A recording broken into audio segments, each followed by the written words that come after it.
مخته كالأي قرلي نمكل خال حجر كابشحن شعتم 298 كساب كل تشحن 10 شمونتن بسلمون برهام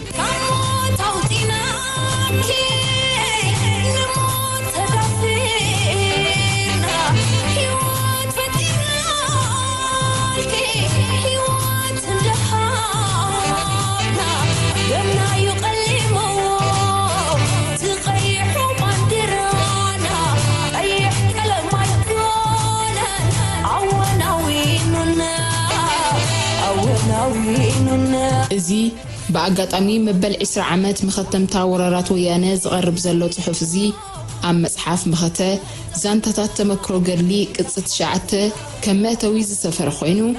تاريخاوي دحر بايتا زمدنا هزباو جنبار حرنت إرتران تقامتي ودبات إثيوبيان أب أوان برتاو قاسي بمرساس نأم عبابلا مسرحن أفت أطمان كونات إرتران إثيوبيان شحن شعته 298 كساب كل تشحن عسران زت الرخيو عسرا يكفال يسعب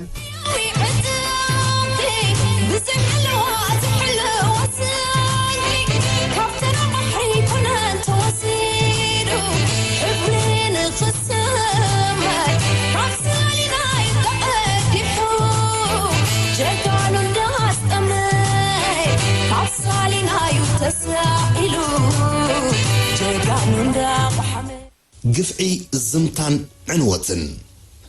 حزب النبرتون أكلنا يوج مقبار كم نوحس أنها حمام جزاتي إثيوبيايو حكيو أوج سلامة وسبن نبرتني لكميو دايما دايلكا جزان نعتقها أبي الله فنجال أبي الله كوبي النابل كات سرّا كتعنو مفتان حدا كابز حزم بحريات سراويت إثيوبيايو انتاي مو نبرتي تقف يتقرأ سمعي السمو صالقن كبيديو اتزت حساسب اتي قريفهم زلون نوح زخيد بسلايو نزب حبار زنبر حزبتات قريفهم زلو سمعيت اتزعبي عدايو جنرال صبحات إفريم بعسران حموشتن سنة مس التلفزيون إيرترا أبز قبورك على محتات استزاروا بيوم كاب عصر شو عتك سب عصر تتشعتك في الزمن نجستات أبيسينيا روا مرب الناس جرو أبستفر عليه كبابيتات نحجي إيرترا ترجعامي ورارات أبزك كايدولو زنبرو أزي مسكح قفعتات نزمتان يفتصم من بارم سنو التاريخيو بزرما اتزيناتو زيدلي بركوتنا اون هابتون طريتون زفلت عرنيا هزب إيرترا حريسو زحفصو مهرتي أنسيسو زفرين طريتن مسعنيا ناتزمتا نخبي الشجرنا تقلعه سلام انقصانة زيبو اللي هوت يحلف نبرا اتي أبوان سرعات هاي لسلاسن درقن كم اون أبوراراتو يانسترعيه ناب سلماو هزب النبرتون زقن عمد كعتي زمتان عنوتن مبار مغز التانايز الدحور مسفناو بهلزيو إيرترا من سلامي لا استخلتو أمكل خلص تحصر وتحضر واستراتيجي ولاكوا أموداتا نتعبوت ويانا أم برعان تعويتات تلون توسط هزب إيرترا كبيد واقع كفيلو الليو حيلتات مكل خال إيرترا أبتعتزخون يخون أوانك قدامي تتقيت أين تكسن بزبل صنع بوليتيكا وسانة مقيادو وراري سرعات ويانا نايتبقسو عدل كجبت أخيل ويو بزد ما اتوقع أمريت إيرترا ككاير قدن ينيرو حيلتات مكل خال إيرترا كاب أغراو دوبات كي حل بستوهابو ممرحي ولا عدرات النارخبة دوب سجيرو أمريت إثيوبيا عاتي زكايدو وقع أين بران أمني مكل خال وتحضراو استراتيجي 11 كيلومتر زنوحاتو دوبات سلاقي كم زي صلخ كيركا تحصرو أزي أسقاميو بوتا دراو سنفلتات نزل 5 أمثلة سفيح بوتا بعلاوي تبقصو جبيتكا دخامات سلقنا مزمسكا أبز تعم قزين أبز مرسكا يبوتان بمتقاعد رايخا كتكلا خلالو تخل باتت تتقصى بروتيكا والسانقن حيرتات مكل خال إيرترا زنبورو أماراسي اتوار السراوي تخص دحر مخفاتو أنفت من قصعاسو النامزنة بمتعزز عاف ممكات راي نبرا أوق بحفشا أب كم زعينة وق دما بفلاي كدفع النبو سلزخونا خاء أب كل تعردتات تتحيز اللوز نبرا كبابيتات أورا دما أب دوب معراب إيرترا زنبر حزب إيرترا اتخينات بخبيت سألي ويو أقدمو كم ستغسى حدا كب عبيت علامات ورار ويانا وطبعا تحت أرض صنعنيخا نزب إيرترا أب سببان تميتنا وديكا مرالو بمسبارن بمرعدن حنتي بوكيل ويانا اتم حدر ترجم هلا وزيب الله إيرترا كون مكباريو በዚ ድማ ወያነ ኩናት ድሕሪ ምእዋጁ ንሰላማዊ ህዝብን ንብረቱን ከም ኣካል ናይቲ ኩናት ይጥሚትዎ በዚ መንፈስ እዚ ስርዓት ወያነ ጎን ጎን እቲ ኩናት ኣብ ኢትዮጵያ ዝቕመጡ ዝነበሩ ኤርትራውያንን ኤርትራዊ መበቆል ዘለዎም ዜጋታት ተሃገርን ብኣዝዩ ግፍዓዊ ኣገባብ ምብራር ንብረቶምን ገንዘቦምን ምርሳይ ናብ ዓዶም እንተተባሂሮም ኣብቲ ውግእ ተሰሊፎም ክገጥሙና ይኽእሉ እዮም ዝተባህሉ ነበርቲ ኢትዮጵያ መንእስያት ከም ምሩኻት ኣብ ማዓስከራት ዶጊንካ ምርዓድን ምስቃይን ኣብ ግዜ ምስጓግ ደይ መደይልካ ስድራ ቤታት ምብትታን ቆልዑን ህፃናትን ካብ ስድሮኦም ፈሊኻ ብምብራር ጭንቀትን ብስጭትን ምፍጣር ክንክን ዘድልዮም ሕሙማት ነፍሰ ጾራት ሓራሳት ስንኩላን ኣረጋውያንን ብዘስካሕካሕ ኣገባብ ምብራር ምግፋዕን ምስቃይም ኣብቲ ሃገር ዝቕመጡ ዝነበሩ ዜጋታት ኤርትራ ብዘይ ሕጊ ምእሳር ምቕጥቃጥን ምርሻንን ኣብቲ ግዜ ኩናት ብደብዳብ ነፈርትን ከቢድ ብረትን ደይ መደይልካ ሲቪላዊ ዕላማታት ትካላት ማሕበራዊ ኣገልግሎታትን ምዕናው ኣብ ከም ተሰነይ ዓሊ ግደር ባረንቱ ሰንዓፈ ዝጸንሐ ቁጠባዊ ትካላት ምዕናው ብወራር ኣብ ዝተበፅሐ ቦታታት ንህዝቢ ካብ ገዛ ዓድታቱን ከተማታቱን ምስጓግን ምምዝባልን ክሳብ 30 ዓመት ዝዕድሚዮም ኣብ ዓድታቱን ዝጸንሑ መንእስያት ከም ምሩኻት ይተሓዙ ብዝብል መምርሒ ላዕለዋይ ኣካል ኣብ መዳጉን ማዓስከራት ምእካብ ኣብ ልዕሊ ደቂ ኣንስትዮ ጾታዊ ዓመፅ ምፍጻም ህዝቢ ዝነብረሉ ኣባይቲ ምፍራስ ዕኑር ዚንጎታትን ማዓጹን ቀንጢጥካ ናብ ትግራይ ምግዓዝ ታሪኻውን ባህላውን ቅርስታት ከም ሓወልቲ መጠራ ምዕናው ኣብያተ ክርስቲያንን መሳጊድን ምዕናውን ንብረቱን ቅዱሳት ጽሑፋቱን ምዝማትን ምቅጻልን ኣብዛእተኻዮ ዓዲ ዝጸንሐ ካብ ዝደቐቕ ክሳብ ዝለዓለ ንብረት ህዝብን መንግስትን ምርሳይ ጥሪት ምዝማት ኣብ ዝምታ ዝዋፈር ኣሎ ዝበሃል መጽዓኛ ካብ መላእ ትግራይ ተኣኪቡ ከም ዝመጽእ እዩ ተገይሩ ሕሉፍ ሓሊፍካ መቃብር ሰማዕታት ምፍሓር ዝኣመሰለን ሰማዒኡ ደስ ዘምም ናይ ዝምታን ዕንወትን ተግባራት እዩ ፈጺሙ መሳክካ ካባቱ ምስል ሓዩ ትደረር ሳኪን ተመንባሮት ወስር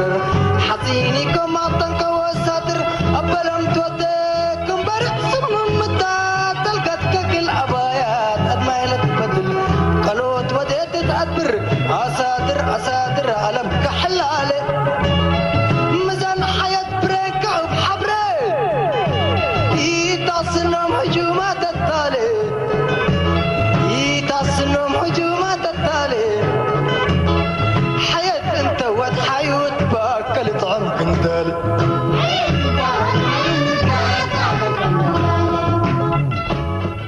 مسقواق إيرتراويان كاب إيتوبيا سرعة ويانا دحر فشلت قداماي ورارو مالت قنبوتا سنة 1998 بغطتا نتي كم أكالنا يتخوينات كفلما وطين وزنبرا مدب مبرار سلامويان إيرتراويان كاب إيتوبيا نمتقباريو تقويو بعصر تقلتا سنة 1998 دما بمرغب بزوهانو سأتاو سقات زخونو إيرتراويان كاب سرح منقستك سقوغون كاب تهاجر كبارورون مخانوم ሃገራዊ ኣገልግሎቶም ወዲዮም ኣብ ኢትዮጵያ ክቕመጡ ዝጸንሑ ልኡኻት ሻዕብያ መንእስያትን ዝተጣየሱ ተጋደልትን ድማ ኣብ ትሕቲ ቁፅፅር ክጸንሑ ምዃኖም ገለጸ ኢትዮጵያ ብሻዕብያ ዝተወረረትሉ ግዜ ብዙሓት ኤርትራውያን ብስልክን በኣካልን ሓበሬታ እናሃቡ ናይ ኢትዮጵያ ሰራዊት ዝገብሮ ምንቅስቓስ ይጥቁሙ ነይሮም እዮም በዚ ምኽንያት ንሃገራዊ ድሕነት ተባሂሉ ኣብ ኢትዮጵያ ዝነብሩ ናይ ሻዕብያ ወተሃደራዊ ስልጠና ዝወሰዱ ኤርትራውያን بشدش سنة 1990 مالت 14 سنة 1998 بفرنجي أبتحت قضت كم زوعلو تقبرة قبر عصرات لولاونتنا ديمقراسي بإثيوبيا أبز صحفو مصحفو أبقز كل 180 تصحيفو يركب قبر عصرات أبز مصحفو مالت أبقز كل 180 إيرتراويان كبارو مستوسنة بدرجة هاجرن كللاتن نتسرح زتقبرة كوميتات قيمن من بارن بعل كنفة قبر مدهن تولد ولد مريم نقاسو قيدادا ألم سجد قبر أملاخ برخد سمعون زركبهم لعلوت حلفتنا يتسرع الدمة بدرجة هاجر نايز قومت كوميتة أبالات كم زنبرو يتكس بمنقستن بزال علويت كوميتة مبرار إيرتراويانن ممرحم استمحلالفة حلفتن كادرتاتن ويانا أب كل كوابيتات إيتوبيا أورا أبديس أبابا دريداوا أبستفنا لها كتماتاتن قطراتن كللات تقراي أمحارا أورومو دبوب عفر صومال إيرتراويانن إيرتراوي مبقول زلوم إيتوبياويانن كابقزاوتومن أبيات الصحفتن كالنا يسرح بوتاتاتن هوسبيتالات كي ترفى إن لقومو موسى أن مدقوانن السرحنا يلوم تتحزوا በዚ ዓሌት ጥራይና ጸብጸብካ ዝፍጸም ዝነበረ ለይቲ ማለት መብዛሕትኡ ግዜ ካብ ፍርቂ ለይቲ ክሳብ ሰዓት 5 ወጋሕታ ብኣዝዩ ኣርዓዲ ናይ ሽበረ ኣገባብ ሰባት ካብ ገዛውቶም እናለቐምካ ብምውፃእ ኣብ ማዓስከራት ምድጓን ምእሳር ምቕጥቃጥ ኣብ መወዳእታ ድማ ምብራርን ምርሳይ ንብረቶምን ዘጠቓለለ ግፍዒ ካብ ሰነ 1998 ክሳብ መጀመርያ 2000 ኣብ ዝነበረ 2 ዓመታት ልዕሊ 75,000 ኤርትራውያንን ኤርትራዊ መበቆል ዝነበሮም ኢትዮጵያውያንን ሓንደበት ካብ ቤት ንብረቶም ተፈናቂሎም ብሓንሳብ ኣብ ድኽነትን ከቢድ ቁጠባዊ ጸገምን ከም ዝወድቁ ዜጋታት ንሰላም ኣብ ኤርትራ ዝተባህለ ወለንታዊ ጉጅለ መጽናዕቲ ነቶም ግድያት በኣካል እናረኸበ ዝኣከቦ ሰፊሕን ዓሚቑን ሓበሬታ የረጋግጽ። ገብሩ ኣስራት ብወገኑ ኣብታ ሉላውነትና ዲሞክራሲ በኢትዮጵያ ዘርእስታ መጽሓፉ ነቲ ዝፍጸም ዝነበረ ግፍዕታት ከመኽንየሉ እንከሎ ከምዚ ይብል። ብወገነይ ኤርትራውያን ክባረሩ እንከለዉ ዝኾነ በደል ኣየወረዶምን ክብል ኣይክእልን።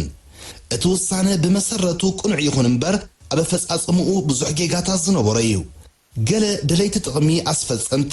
ንኤርትራውያን እናፈራርሑ ጉቦ ይቕበሉ ምንባሮም ጉቦ እናተዋህቦም ክባረሩ ዝግብኦም ሰባት እናትረፉ ክባረሩ ዘይብሎም የባረሩ ከም ዝነበሩ እቶም ዝባረሩ ንብረቶም ክሸጡ እንከለዉ ተወዳዲሞም ብሕሱር ዋጋ ይገዝኡሎም ምንባሮም ጸኒሑ ተቓሊዑ እዩ። ገለ ላዕለዎት ሰበስልጣን ኤርትራውያን ክባረሩ እንከለዉ ቪላታቶምን ትካላቶምን ከም ዝገዝኡሎም ተራ ዜጋ ከይተረፈ ዝፈልጦ እዩ። ይኹን እምበር ናይ ህወሓት ወይ ኢህወደግ ኣመራርሓ ማለት ዝበዝሑ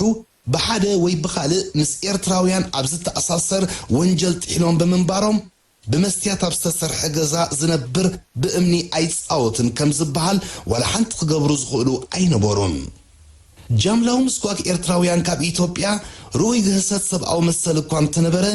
ግብረ መልሲ ማሕበረሰብ ዓለም ከምቲ ዝግባእ ስለ ዘይነበረ ስርዓት ወያነ ብዘይ ከቢድ ጸቕጢ ግፍዕታቱ ብስፍሓት ክቕጽሎ ኣተባቢዕዎ እዩ። ገለ ውሱንን ልኡምን ተቃውሞ ግን ነይሩ እዩ።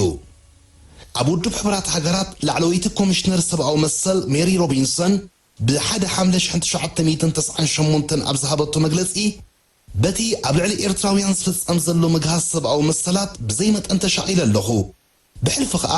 ኣብ ፓስፖርቶታቶም ዝልጠፍ ዘሎ ተሰጊጉ እንደገና ክምለስ ኣይፍቀደሉን እዩ ዝብል ማሕተም ኣዝዩ ኣተሓሳሲቡኒ። እዞም ተግባራት እዚኣቶም ቁልዓት ምግሃዝ ናይቶም ኢትዮጵያውን ብዝፈረመትሎም ኣብ ውዕል ኣድማሳዊ መሰል ደቂ ሰብ ከምኡውን ኣብ ኣህጉራዊ ኪዳን ብዛዕባ ሲቪላውን ፖለቲካውን መሰላት ዝሰፈሩ መሰላትን ናጽነታትን እዮም ክትብል ማሕበረሰብ ዓለም ኢትዮጵያን ነቲ ተግባር ከተቋርጾ ጸቕጢ ክገብር ጸዊዓ ነበረት። ሓያሎ ተጣበቕቲ ሰብኣዊ መሰል ዝበሃሉ ውድባትን ውልቀ ሰባትን እውን ተመሳሳሊ መግለጽታት የውፁ ነይሮም እዮም። ናትናኤል ክሌይን ዝተባህለ ኣውስትራልያዊ ናይ ሕጊ ምሁርን ጠበቓ ላዕለዋይ ቤት ፍርዲ ደቡብ ኣውስትራልያን ንኣብነት እቲ ተግባር ምስቲ ኣብ ቅድሚ ካልኣይ ውግእ ዓለም ዝተፈጸመ ምስጓግ ኣይሁድ ካብ ናዚ ጀርመን ኣመሳሲሉ ገሊጽዎ። ንሱ ኣብ ከምዚ ዓይነት መደምደምታ ዝበጽሐ ካብ ኢትዮጵያ ምስ ተሰጉ ልዕሊ 60 ኤርትራውያን ሰፊሕ ቃለ መጠይቕ ብምክያድ ናብ መንግስቲ ኣውስትራልያ ዝቐረበ 50 ገጻት ዝሓዘ ጸብጻብ ድሕሪ ምድላው ብ9 መስከረም 1998 ንማዕከናት ዜና ኣውስትራልያ ብዝሃቦ መግለፂ እዩ። እዚ ውሱን መግለጽታት እዚ ግን ምስቲ ዝፍጸም ዝነበረ ግህሰት ዝዳረግ ኣይነበረን። ዕላማ ጃምላው ምብራር ሰላማውያን ኤርትራውያንን ኤርትራዊ መበቆል ዘለዎም ኢትዮጵያውያንን ካብ ኢትዮጵያ ስርዓት ወያነ ጸጥታዊ ስጋኣት ኢሉ ከመኽንየሉ ነቶም ዝተገፍዑ ድማ ሰለይቲ ሻዕብያ ኢሉ ክጥቅኖም ፈቲኑ እኳ እንተነበረ ዕላማ ናይቲ ምብራር ምጸጥታዊ ጉዳይ ዝኾነ ምትእስሳር ከም ዘይብሉ ማሕበረሰብ ዓለም ክግንዘቦ ግዜ ወሰደን። ምክንያቱ 75,000 እሞ ከዓ ዝበዝሑ ቆልዓ ሰበይትን ኣረጋውያንን ሰለይት ክበሃሉ ዝእመን ኣይነበረን። ዕላማ ናይዚ ጃምላው ምብራር ሰላማውያን እምበኣር ብመዳይ ስነ ኣእምሮ ንኤርትራውያን ምርዓድን ምድሃልን ብመዳይ ቁጠባ ድማ ቀዋምን ተንቀሳቐስን ንብረቶምን ጥሪቶም ናይ ባንክ ሕሳባቶምን ብምርሳይ ኣብ ድኽነት ከም ዝሽመሙ ምግባር ነቲ ነዊሕ ኩናት ክጻወር ኣይክእልን ተባሂሉ ዝተገመተ ቁጠባ ኤርትራ ድማ ጥራሕ ኢዶም ብዝተባረሩ 10,000 ህዝቢ ተወሳኺ ጸቕጢ ፈጢርካ ንህዝብን መንግስትን ኤርትራ ምጭናቕ ምንባሩ ንጹር እዩ ነይሩ። እዞም ዝኣበስዎ ዘይብሎም ግዳያት ናይ ዝእኩይ ዕላማ ዝኾኑ ግን መን እዮም? ድሕረ ባይቶኦም ከ እንታይ ይመስል? ምርኣይ ንኣረሜንነት ናይቲ ስርዓት ኣጉሊሑ ዘርኢ እዩ። ቅድሚ መግዛእቲ ጣልያን ኣመንቲ ኦርቶዶክስ ኤርትራውያን ካብ ነዊሕ ጀሚሮም ብውልቆም ንትምህርቲ ክህነት ናብ ገዳማት ኢትዮጵያ ይኸዱ ምንባሮም ይፍለጥ ካብዚኣቶም ዝበዝሑ ተማሂሮም ናብ ዓድታቶም እናተመልሱ ከገልግሉ እንከለዉ ውሑዳት ኣብኡ ናብራ መስሪቶም ከይተመልሱ ዝተረፉ ነይሮም እዮም ቀቅድሚ መግዛእቲ ጣልያን ነገስታት አቢሲኒያ ኣብ ዝተፈላለዩ ከባቢታት ናይ ሕጂ ኤርትራ ሰፊሕ ግፍዕን ዝምታን ኣብ ዝፍጽሙሉ ዝነበሩ ግዜ እውን ነፍሶም ንምድሓን ዶብ ሰጊሮም ክዕቀቡ ዝተገደዱ ስድራ ቤታት ነበሩ ብጉስነት ማለት ሳዕሪ ብላዕ ከምውን ብመብስቦ ናብ ዝተፈላለዩ ከባቢታት ኢትዮጵያ ምዝተንቀሳቀሱ ምስ ግዜ ኣብኡ ተጣይሶም ሰረቱን ይርከብዎም ግዝኣት ጣልያን ዝመረሮም ካብ ሰራዊት ኢጣልያ እናኸድዑ ናብ መሬት ኢትዮጵያ ክዕቀቡ ዝኸዱ ዝነበሩ ኤርትራውያን ዓስከርውን ውሑዳት ኣይነበሩን በዚ ድማ ኣብቲ ታሪኻዊ ውግእ ዓድዋ ኾነ ጣልያን ንኢትዮጵያ ኣብ ዝወረረትሉ 1935 ኣብ ጎኒ ኢትዮጵያውያን ኮይኖም አንጻር ጣልያን ዝተዋግኡ ኤርትራውያን ብዙሓት እዮም እዞም ብዝተፈላለየ ምኽንያት ናብ ኢትዮጵያ ዝሰበኹ ኤርትራውያን ክሳብ 45 ወለዶ ኣብቲ ሃገር ተቐሚጦም ምስቲ ሕብረተሰብ ተዋሂዶም ገሊኦም ተዋሲቦም ንነፍሶም ከም ኢትዮጵያውያን ዝፈልጥዋ እዮም እቶም ንቁላት ወይ ከዓ ቢኣፕሩቱድ ብዝብል ኣርእስቲ ብዜጋታት ንሰላም ኣብ ኤርትራ ተሓቲሙ ዝተዘርግሐ ውፅኢት መጽናዕቲ ከም ዘረጋግጾ 12 ሚታዊት ካብቶም ኣብ ዓመተ 1998 ዝተሰጉ ምስ ኢትዮጵያውያን ዝተመርዓው መጻምቶም ደቆምን ገዲፎም ዝተባረሩ እዮም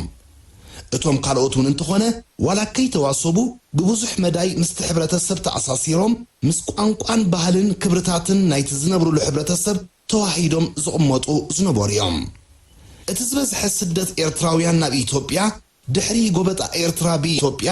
ስርዓት ሃይለ ስላሰን ደርግን ደይመደይሎም ኣብ ኤርትራ ዝነበረ ቁጠባ ንምዕናው ሓያሎት ትካላት እናመሓዉ ናብ ኢትዮጵያ ኣብ ዘግዕዝሉ ዝነበሩ ግዜ እዩ ብሰንኪ ብዙሓት ኤርትራውያን ሸቕለት ንምርካብ ናብ ኢትዮጵያ ክስደዱ ተገዲዶም እዮም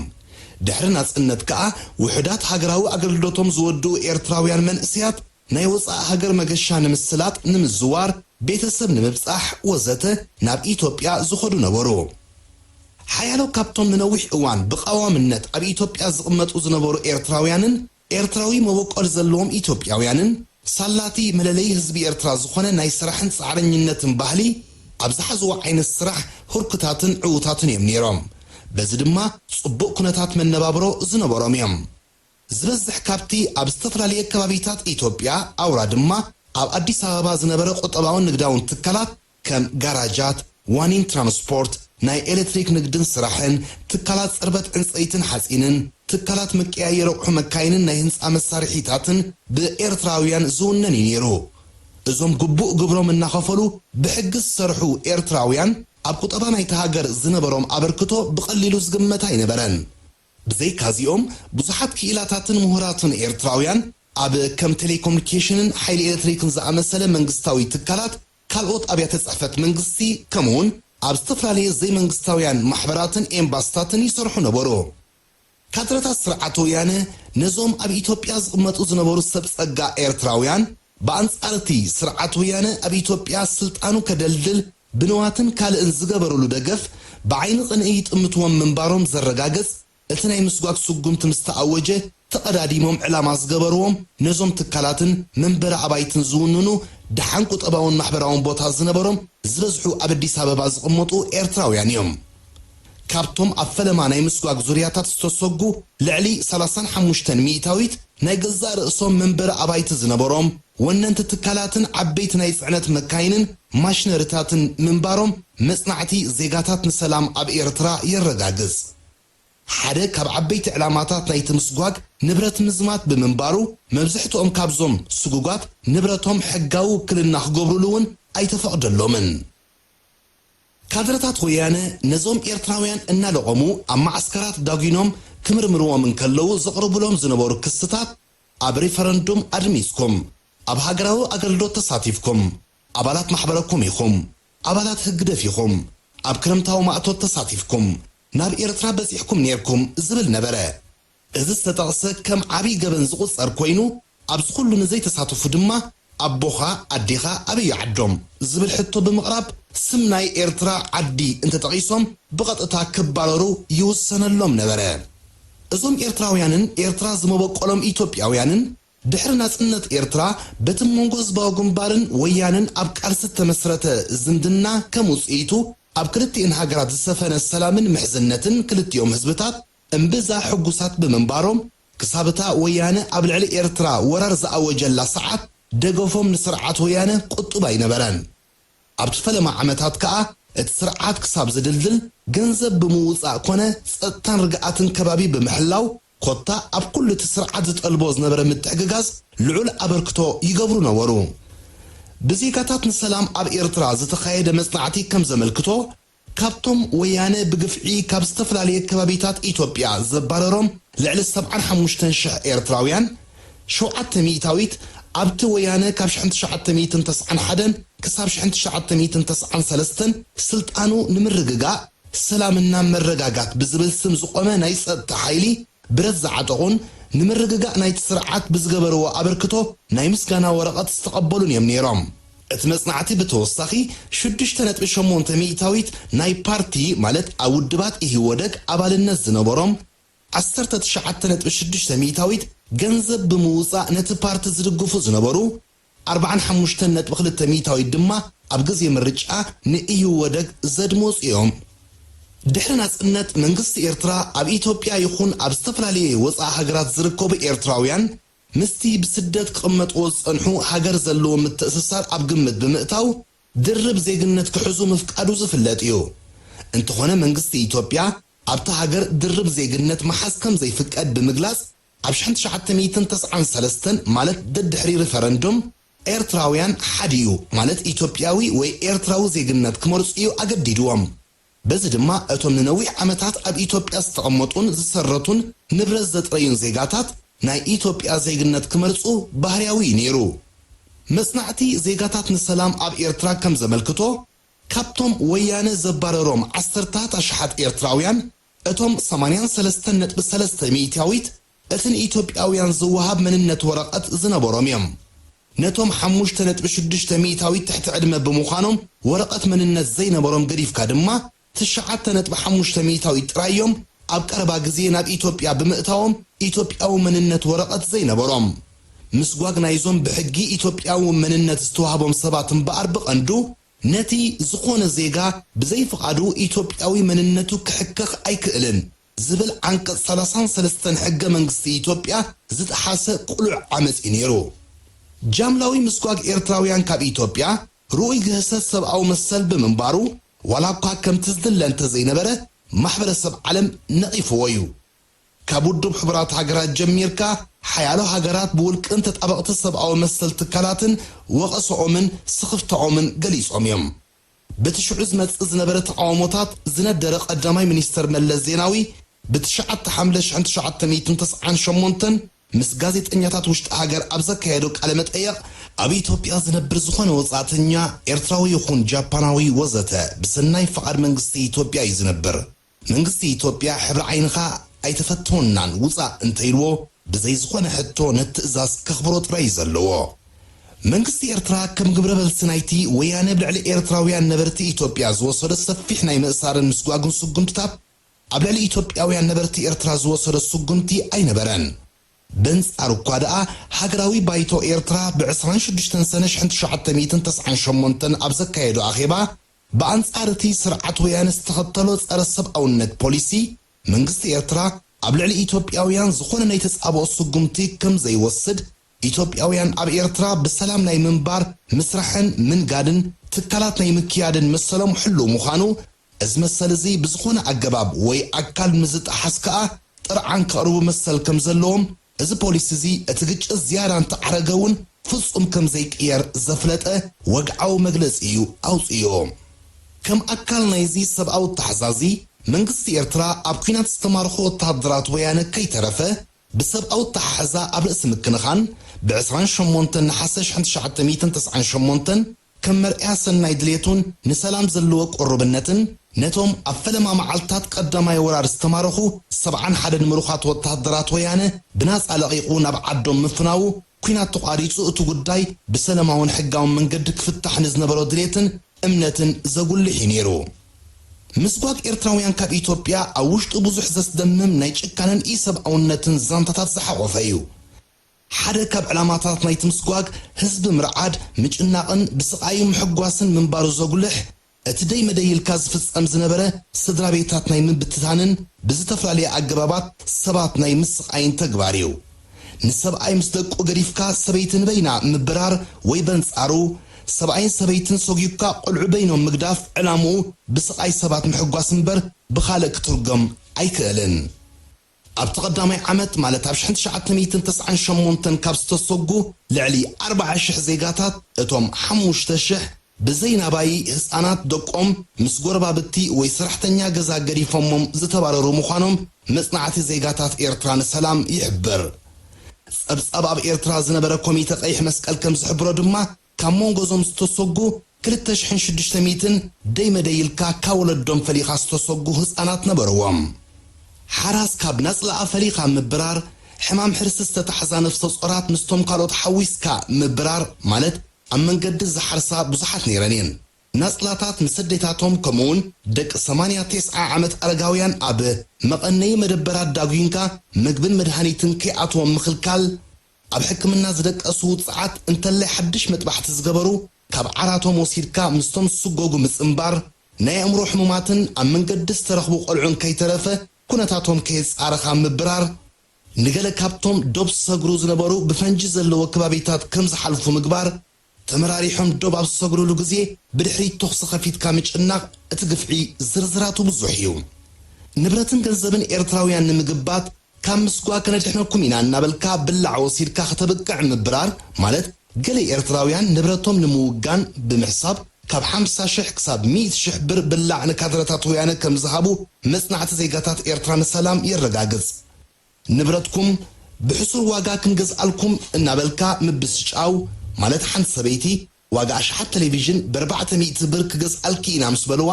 ኣብ ቅድሚ ካድረታት ወያነ ኣብ መሬት ደርብያ ከም ዝሓምሸሸታ ትገልጽ ወዘተ ኣብ ነፍሲ ወከፍ ውልቀ ሰብ ዝተፈጸመ በደልን ግፍዕን ጾዊኻ ዝውዳእ ኣይኮነን እዚ ኣብቲ ብዙሕ ተዓዛቢ ዘለዎ ከተማታትን ሓውሲ ከተማታትን ዝፍጸም ዝነበረ ኮይኑ ኣብቲ መስካሪ ዘይብሉ ርሑቕ ገጠራት ዝፍጸም ዝነበረ ዝምታን ግፍዕታትን ከዓ ዝገደደ እዩ ካብ ኢትዮጵያ ካብ ዝተሰጉ ኣስታት 75,000 ዜጋታት እቶም ልዕሊ 20,000 ካብ ገጠራት ትግራይ ብፍላይ ድማ ካብ ወረዳታት ምዕራብ ትግራይ ዝተሰጉ እዮም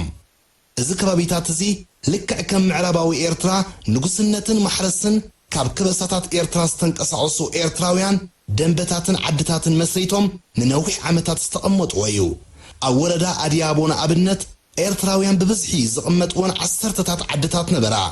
ስርዓት ወያነ ነዞም ብሕርሻ መነባብሮኦም ዝመርሑ ኣሽሓት ስድራ ቤታት ካብ መረበቶም ቦንቂሩ ኣባይቶም ጥሪቶምን ንብረቶምን መንዚዑ ታቦትን ንብረትን ናይ ልዕሊ 50 ዝኾና ብኤርትራውያን መራሕቲ ሃይማኖት ዝካየዳ ኣብያተ ክርስቲያን ከይተረፈ ከም ዝሃገረ መጽናዕቲ ዜጋታት ንሰላም ኣብ ኤርትራ The Uprooted Part 3 ብምግላጽ እቲ ኣብ ኣዲያቦ ኣብ ልዕሊ ሓረስቶ ስድራ ቤታት ዝተፈጸመ ጃምላዊ ምብራር ዓሌት ናይ ምጽጻይ መልክዕ ዝነበሮ ኣዝዩ ኣስካሕካሕ ተግባር ምንባሩ የረድእ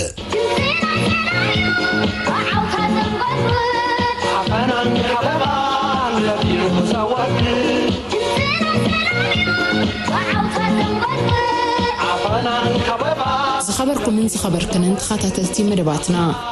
መኸተ ካልኣይ ገድሊ ንምክልኻል ሃገር ካብ 1998 ክሳብ 2018 ብዝብል ዝተዳለወ 10 ክፋል ኣብዚ ይዛዘም መበል 11 መወዳእታን ክፋል ኣብ ናይ ምሸት ትሕዝቶና ተኸታተሉ ደምፀና ሰላሚው ባዓውታ ዘንጎድጉድ ዓፈናን ከበባን ነዲኹ ዛወግድ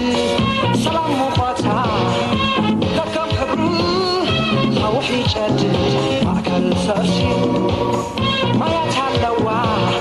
وتروزي زنب لعلي كرامات حدا فرصري